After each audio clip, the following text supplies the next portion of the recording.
வணக்கம். 2026 சட்டமன்ற தேர்தல் நெருங்கிட்டு இருக்கு. இப்ப தமிழ்நாட்டுல பல பேர் மனசுல ஓடிட்டு இருக்கிற ஒரே கேள்வி, நகை கடன் தள்ளுபடி திரும்பவும் வருமா அப்படிங்கிறது தான். ஆமா, இதுதான் இப்போ ஹாட் டாபிக். போன தேர்தல்ல இது ஒரு பெரிய வாக்குறுதியா இருந்துச்சு. அதனால இந்த முறையும் அதே மாதிரி ஒரு எதிர்பார்ப்பு மக்கள்கிட்ட இருக்கு. ஆனா உண்மையிலேயே இப்படி ஒரு தள்ளுபடி வர வாய்ப்பு இருக்கா? இதுக்கு பின்னாடி இருக்கிற நிஜமான நிலவரம் என்ன? ஒருவேளை நீங்க ஒரு கூட்டுறவு வங்கியில நகைக்கடன் வச்சிருந்தா இந்த வதந்திகளை நம்பி என்ன முடிவெடுக்கணும்? இன்னைக்கு நம்ம கிட்ட இருக்கிற தகவல்களை வச்சு இத பத்தி கொஞ்சம் ஆழமா அலச போறோம். கண்டிப்பா. இந்த விஷயத்த நாம சரியா புரிஞ்சுக்கிறதுக்கு முதல்ல ஒரு முக்கியமான அடிப்படையை நம்ம தெளிவுபடுத்திக்கணும். சரி. நகைக்கடன் எங்கெல்லாம் வாங்கலாம்? பொதுவா 3 இடங்கள் இருக்கு. ஒன்னு, அரசாங்கத்தோட கூட்டுறவு வங்கிகள். 2வது, எல்லாருக்கும் தெரிஞ்ச பெரிய தனியார் வங்கிகள். ஓகே. 3வது, இந்த முட்டூட், மணப்புரம் மாதிரி வங்கி அல்லாத நிதி நிறுவனங்கள், அதாவது NBFCs. சரி, இதுல என்ன பெரிய வித்தியாசம்? எல்லாமே கடன் தானே கொடுக்குது. இங்கதான் விஷயமே இருக்கு. அரசாங்கம் ஒரு தள்ளுபடியை அறிவிச்சா அது அவங்களோட நேரடி கட்டுப்பாட்டுல இருக்கிற நிறுவனங்களுக்கு மட்டும்தான் பொருந்தும். ஓ, அப்போ கூட்டுறவு வங்கிகளுக்கு மட்டும்தானா? ஆமா, அதாவது கூட்டுறவு வங்கிகளுக்கு மட்டும்தான். அது ஒரு தனியார் வங்கிக்கோ இல்லைன்னா ஒரு NBFCக்கோ போய் நீங்க கொடுத்த கடனை தள்ளுபடி பண்ணுங்கன்னு அரசாங்கம் சொல்ல முடியாது. சரி சரி, புரியுது. இது கிட்டத்தட்ட அரசாங்க ரேஷன் கடையில கொடுக்கிற சலுகைய ஒரு பிரைவேட் சூப்பர் மார்க்கெட்ல போய் கேட்கிற மாதிரி. அதனால நம்மளோட முழு பேச்சும் இந்த கூட்டுறவு வங்கிகளை மையமாக வைத்து தான் இருக்க போகுது. இதுதான் இந்த விவாதத்தோட அஸ்திவாரம். ரொம்ப தெளிவா சொல்லிட்டீங்க. அப்போ 2026ல தள்ளுபடி வருமானு தெரிஞ்சுக்கிறதுக்கு முன்னாடி நாம கொஞ்சம் டைம் டிராவல் பண்ணி 2021க்கு போகணும்னு நினைக்கிறேன். கரெக்ட். ஏன்னா இந்த மொத்த எதிர்பார்ப்புக்கும் ஆரம்ப புள்ளி அதுதானே. மிகச்சரியா சொன்னீங்க. 2021ல என்ன நடந்ததுன்னு ஆழமா பார்த்தாலே எதிர்காலத்துல என்ன நடக்கலாம்னு ஒரு கணிப்புக்கு வர முடியும். ஆமா, 2021ல திமுக ஆட்சிக்கு வந்ததும் அவங்க தேர்தல் வாக்குறுதியில சொன்ன மாதிரி கூட்டுறவு வங்கிகள்ல இருந்த நகைக்கடன்களை தள்ளுபடி செஞ்சாங்க.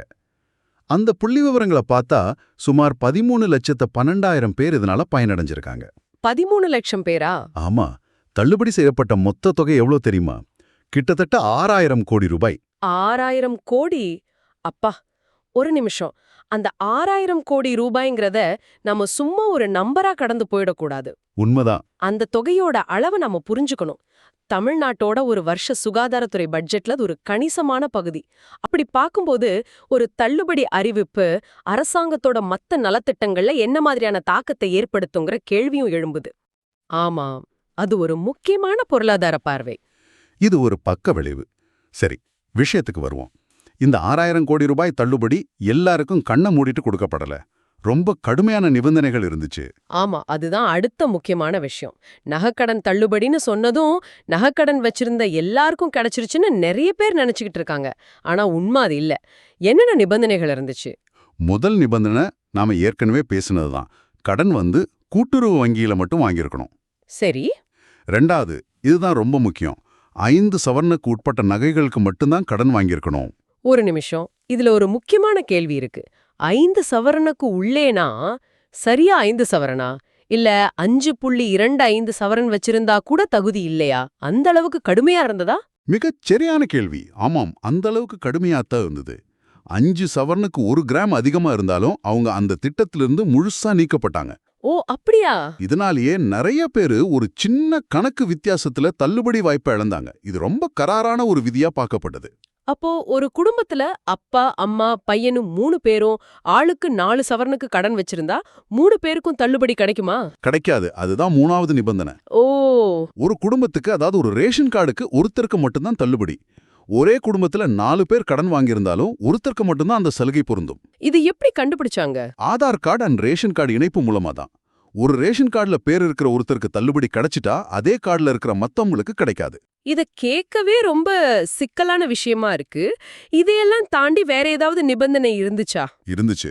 4வது நிபந்தனை கடனை எப்ப வாங்கியிருக்காங்கங்கிறது. டைம்லைன். ஆமா, மார்ச் 31, 2021க்கு முன்னாடி கடன் வாங்கியிருந்தா மட்டும்தான் தள்ளுபடிக்கு தகுதி உண்டு. தேர்தல் முடிஞ்சு புது அரசாங்கம் வந்த பிறகு கடன் வாங்கியிருந்தா அது கணக்குல எடுத்துக்கப்படல. அப்போ தள்ளுபடி வரும்னு எதிர்பார்த்து கடன் வாங்கினவங்களுக்கு அவங்களுக்கு ஏமாற்றம் தான் மிஞ்சுது. இந்த நிபந்தனைகள் மூலமா தகுதியானவங்களை வடிகட்டுறதுல அரசாங்கம் ரொம்ப கவனமா இருந்துச்சு. 2021ல இவ்ளோ கட்டுப்பாடுகளோட ஒரு பெரிய திட்டமிடலோட ஒரு தள்ளுபடி நடந்திருக்கு. இதுவே நிறைய பேருக்கு ஆச்சரியமா இருக்கலாம். அப்போ இயல்பாவே அடுத்த கேள்வி எழும். இதே மாதிரி 2026லயும் நடக்குமா? அதுக்கு வாய்ப்பு இருக்கா? இதுதான் இப்போதைய மில்லியன் டாலர் கேள்வி. ஆமா. இப்போதைக்கு இது வெறும் ஒரு எதிர்பார்ப்பும் யூகமும் தான். ஒருவேளை தள்ளுபடி வரணும்னா அதுக்கு பல படிகளை கடந்து வரணும். அது ஒரு நீண்ட செயல்முறை.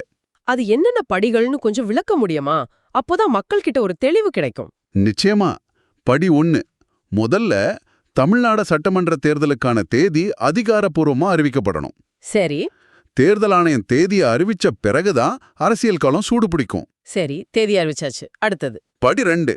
முக்கிய அரசியல் கட்சிகள், குறிப்பா ஆளுங்கட்சி எதிர்க்கட்சிகள் அவங்களோட தேர்தல் அறிக்கையை வெளியிடுவாங்க. அந்த அறிக்கையில நாங்கள் ஆட்சிக்கு வந்தால் கூட்டுறவு வங்கிகளில் பெறப்பட்ட நகைக்கடன்களை தள்ளுபடி செய்வோம் அப்படின்னு ஒரு அதிகாரப்பூர்வ வாக்குறுதியா அதை சேர்க்கணும்.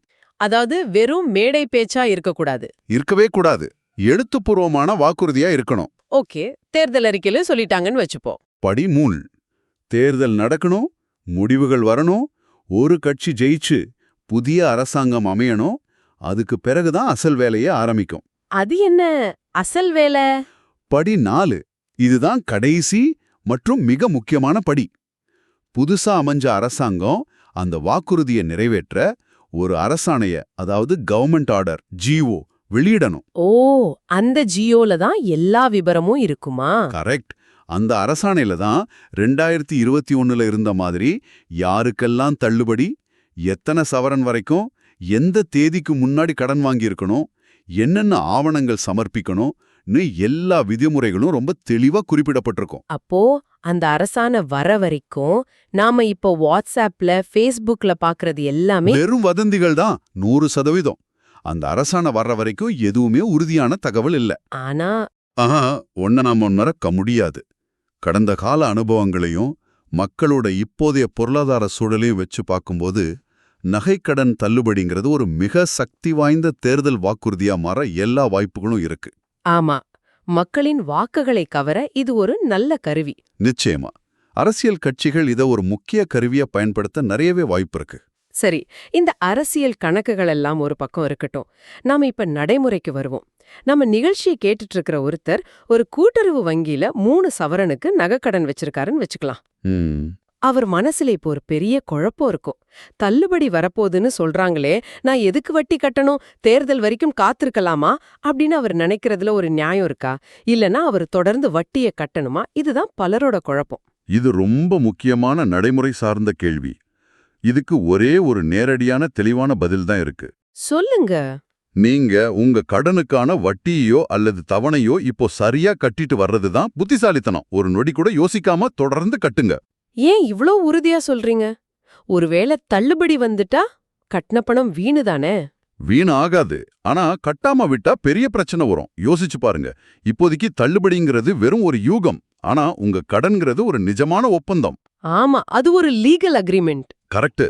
வங்கிக்கும் உங்களுக்கும் இருக்கிற சட்டப்பூர்வமான ஒப்பந்தம். வங்கியை பொறுத்தவரையும் அரசியல்வாதிகள் வெளியில என்ன பேசுறாங்கங்கிறது முக்கியம் இல்ல.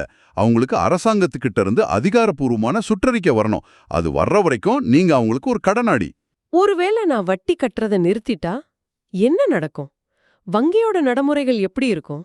ரொம்ப எளிமையான நடைமுறை தான். நீங்க ஒரு மாசம் வட்டி கட்டலன்னா அடுத்த மாசம் அபராத வட்டியோட சேர்த்து கட்ட சொல்லி கேட்பாங்க. சரி. 2-3 மாசம் கட்டாம விட்டா வங்கியிலிருந்து உங்களுக்கு ஒரு நினைவூட்டல் கடிதம், ஒரு ரிமைண்டர் வரும். அதையும் நீங்க மதிக்கலைன்னா அதிகாரப்பூர்வமா நோட்டீஸ் அனுப்புவாங்க. நோட்டீஸ் வந்த பிறகும் கட்டலனா? அப்போதான் சின்ன பிரச்சனை ஆரம்பிக்கும். வங்கி சட்ட ரீதியான நடவடிக்கைகளுக்கு போகும். உங்க நகையை ஏலத்துக்கு விடுறதுக்கான ப்ரொசீஜர்களை ஆரம்பிப்பாங்க. ஓ, அப்படியா? நம்ம ஒன்னு புரிஞ்சுக்கணும். வங்கிங்கிறது ஒரு ஆட்டோமேட்டட் சிஸ்டம் மாதிரி. அதுக்கு தள்ளுபடி, தேர்தல் வாக்குறுதின்னு எதுவும் தெரியாது.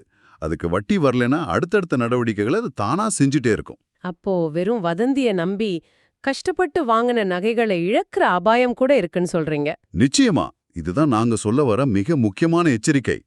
யூகங்களின் அடிப்படையில ஒரு முடிவெடுத்து உங்க உழைப்புல வாங்கின நகைகளை நீங்களே ஆபத்துல தள்ளிடாதீங்க. ஒருவேளை தள்ளுபடி அறிவிச்சுட்டா நான் கட்டின வட்டி பணம் என்ன ஆகும்? நல்ல கேள்வி.